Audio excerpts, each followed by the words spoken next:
एक ठाकुर साहब थे, उनका बेटा था जिसे लोग प्यार से आमतौर से लोग कुंवर साहब कहा करते थे, छोटे कुंवर कहा करते थे। उन्होंने अपने टाइम में बचपन से ही एक घोड़ा पाला, घोड़े का बच्चा पाला। तो धीरे धीरे वो घोड़ा भी बड़ा होता चला गया, बच्चा भी बड़ा होता चला गया। उनके बागात थे, उनकी ज़मीनें थी, खेती बाड़ी थी, सब कुछ था। जब ये कुंवर साहब बड़े हो गए तो इधर अपना कारोबार संभालने लगे, खेती बाड़ी करने लगे, इनके अपने बागात थे। एक दिन की बात, वो अपने घोड़े पे कहीं घूमने निकले, और जब घूमने निकले तो वो घूमते घूमते एक ऐसे इलाके में चले गए जहाँ पर और इनसे भी बड़े बड़े बागात थे। अब वहाँ पर किसी ने बताया कि कुंवर साहब, ये जो बाग है पूरा आपके 2 या 3 बाग मिलाने के बाद भी ये अकेला इतना बड़ा बाग है, और इस बाग को कहते हैं काला बाग। मतलब काला बाग का मतलब ये था, उसके अंदर हर वक्त इतना अंधेरा रहता था कि आदमी दिन में भी मुश्किल से एक दूसरे को देख पाते थे।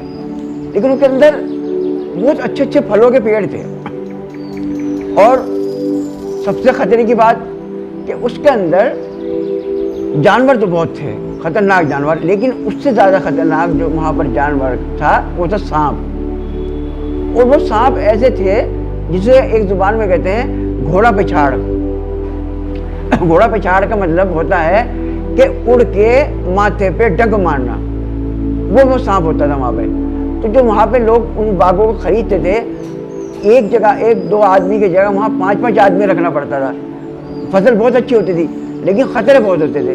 तो वहाँ के लोग माथे पे स्टील की एक पट्टी लगाते थे कि जो सांप अगर काटे तो उसका कम खतरा हो। अब इत्तेफाक की बात, कुंवर साहब ने जब देखा कि ये बाग में ऐसी इतनी बड़ी खूबी है, तो भाई मैं भी इसमें जाके देखूं कि आखिर में कौन कौन से ऐसे पेड़ हैं। अब जब उन्होंने अपना घोड़ा बाग में पहुंचाया तो वहाँ पे जो लोग काम करने वाले थे उन्होंने शोर मचाया कि यहाँ मत आओ, यहाँ मत आओ, यहाँ मत आओ। अब कुंवर साहब सोचे कि यार ये 2-4 पैसे के नौकर मुझे मना कर रहे हैं बाग में घुसने के लिए। वो उन्होंने अपना बढ़ते चले गए। तभी एक तेजी से एक सांप आया उछल के, और उनके कुंवर साहब के माथे पे काट के, और वो गिर, मतलब जैसे वो काटा वैसे ही वो उनके लगाम में, घोड़े के लगाम में फंस गया।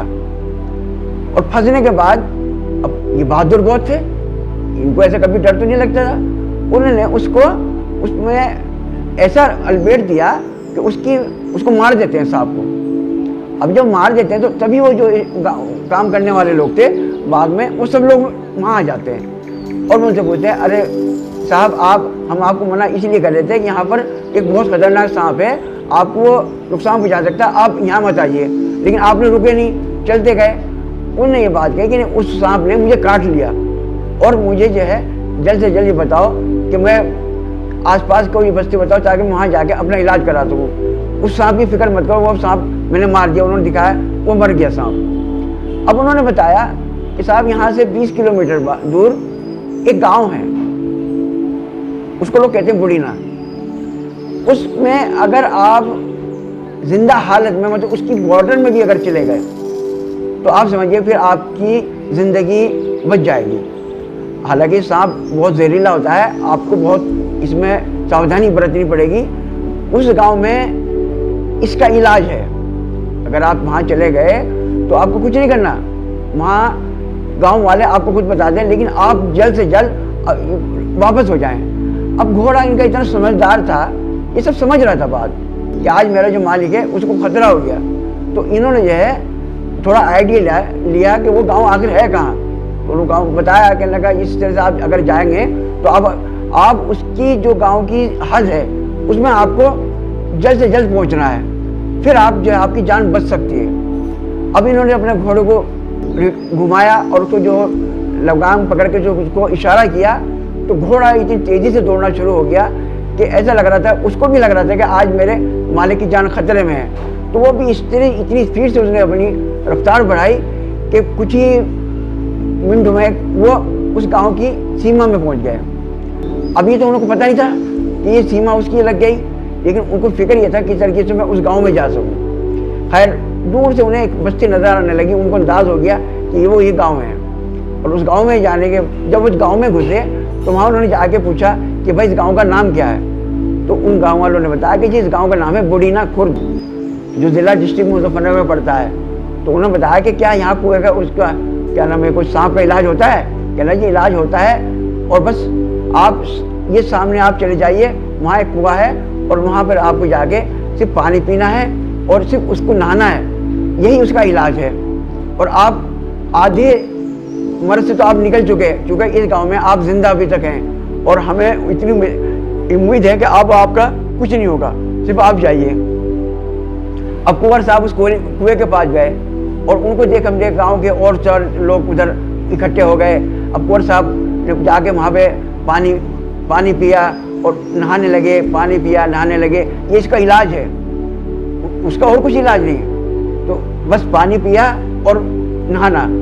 जब 1-1.5 घंटा हो गया तो एक आदमी एक नीम के पत्ते तोड़ कर लाया और वो उनको चबाए। अब वो कहने लगे भाई ये क्यों चबा रहे हो?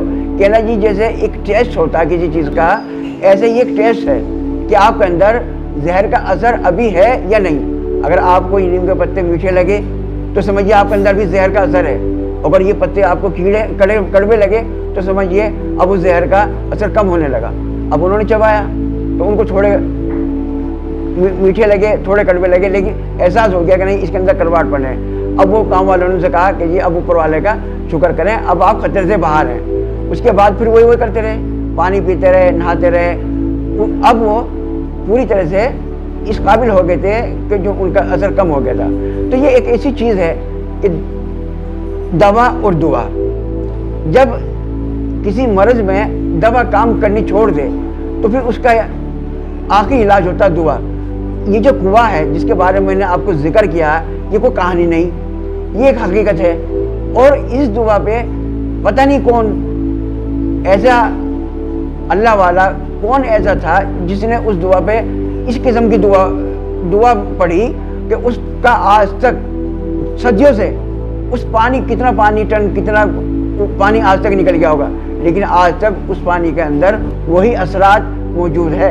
आप अगर इसको चाहें कभी भी आके पूछ सकते हैं, ये बात बिल्कुल सच है, आप यकीन करें और इसको आप ज़्यादा से ज़्यादा लाइक करें। आपको ये मेरी वीडियो कैसे लगी आप इसको मुझे जवाब दें। शुक्रिया।